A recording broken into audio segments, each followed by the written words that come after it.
What's up everybody, this is Dr. Ali Haider here. Thanks for stopping by the channel. Please smash that like button if you like what you see and definitely subscribe. So I've had a lot of questions lately from friends and family on what you should do if you think you have COVID-19 symptoms or if you were potentially exposed to somebody who did test positive for COVID-19. So I figure let's go over some tips on what you can do. Now the good news is 80% of the people who get infected with COVID-19 are going to have mild symptoms. These are going to be symptoms that you can ride out at home and are not going to require hospitalization. 20% of the people who get infected are going to require hospitalization, and a small proportion of those are additionally going to require ICU care and potentially ventilation and a higher level of care.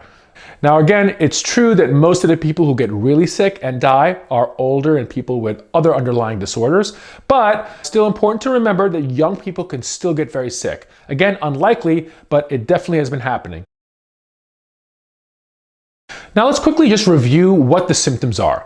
Now the symptoms of COVID-19 are really similar to any other viral infection or flu-like symptoms. Now 80% of the people who are presenting with COVID-19 are going to have a fever. This can be a low-grade fever or potentially a higher fever, but that's probably the most common symptom. Second most common symptom is a cough.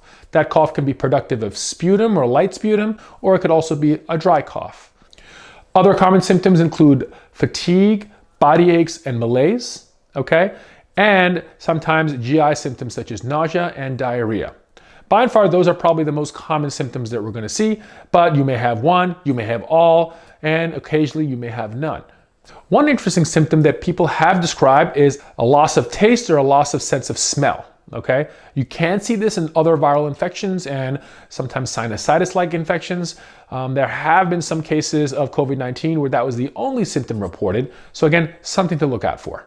Remember, those symptoms don't necessarily mean you have COVID-19. It could be something else. It could even be allergies. But in the current state of play in the United States, I think it's important to rule out COVID-19 or assume COVID-19 until proven otherwise.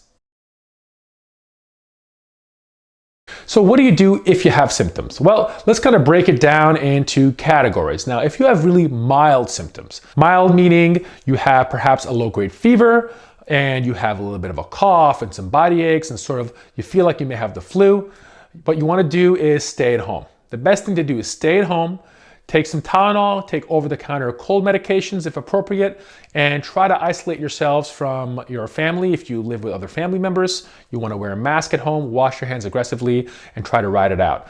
You do want to get in touch with your doctor. It's never a bad idea, and depending on your situation, there may be a role for testing, even with mild symptoms, particularly if you're, for example, a healthcare worker. But by and large, mild symptoms, you're going to stay at home and let it ride out. Most of the time, at least in the current status of things in the United States with testing, you're probably not going to warrant testing if your symptoms are really mild. But assume you have it and treat yourself as such. Now, if you have moderate symptoms, so maybe you have a higher grade fever for several days, your cough is a little bit worse, and maybe even you have a little bit of trouble breathing, definitely in this situation, you want to call your doctor. That may be a situation where you do want to get testing done, again, depending on the situation of your area. What you don't want to do is head straight for the emergency room or head straight for your doctor's office or an urgent care center. The reason is, number one, they're completely overwhelmed and crowded with a lot of COVID-19 positive patients. So if you don't have the infection, you're going to expose yourself potentially to people who do. All right. Not to mention there are going to be really long waits and things are in sort of a disarray here. So do not go anywhere without calling your physician if your symptoms are moderate.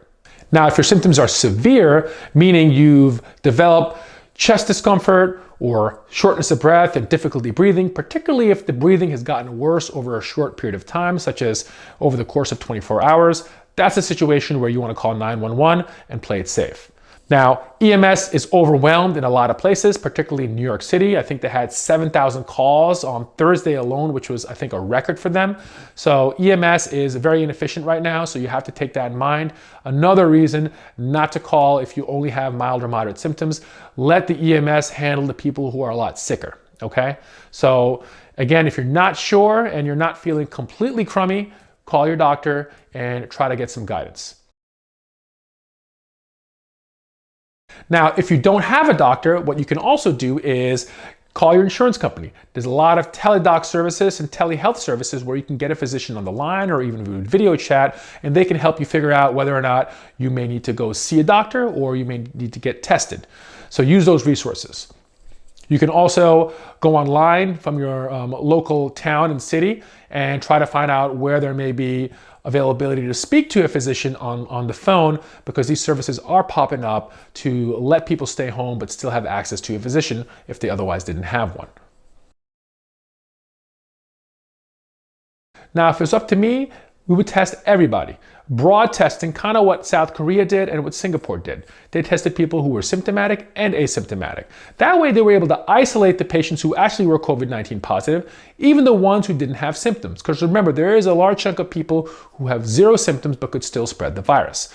Now, in the United States right now, we're still not up to par to be able to do that. Testing is still very limited. In certain areas, it's more widely available, okay? So what you want to do is definitely find out what the status of testing is in your town. You can go to your town's local website and get that information, or even call the town hall and try to find out what the status of testing is, if drive-through testing is available. Now there's drive-through testing that's been popping around, all right, and these may be avenues for yourself to get tested if you have mild or moderate symptoms. Now remember, these drive-through centers are appointment only, so don't just show up somewhere. Make sure you call first, and you can find that information online. It is important to note that even if you have mild or even moderate symptoms that's not going to require a hospitalization, testing is not necessarily going to change management. We don't have any approved medications for this, so it's just supportive care.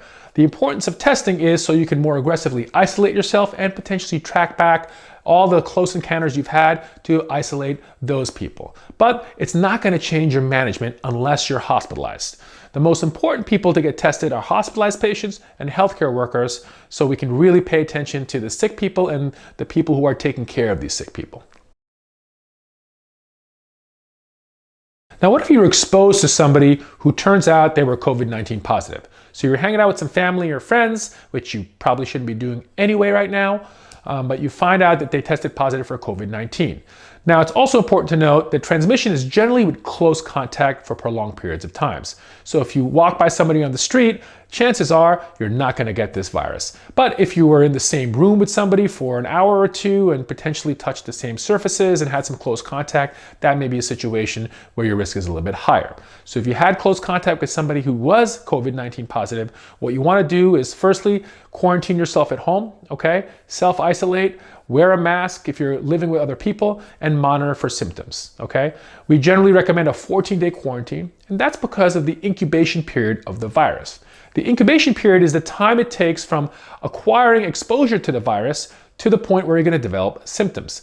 And generally, we think the average is about 5 days, but it can be anywhere between 2 days all the way to 14 days. Still, in many places, testing is still limited to people admitted to the hospital who are really sick and healthcare professionals who are having symptoms. So again, hopefully everybody is socially isolating. Remember, although the majority of people who get this virus are not going to be super sick, there is a percentage of people who are going to require hospitalization and a percentage of people who are going to get very sick. And although predominantly that's older and people with comorbidities, there are a handful of young, healthy people getting very sick. So we all have to take it seriously.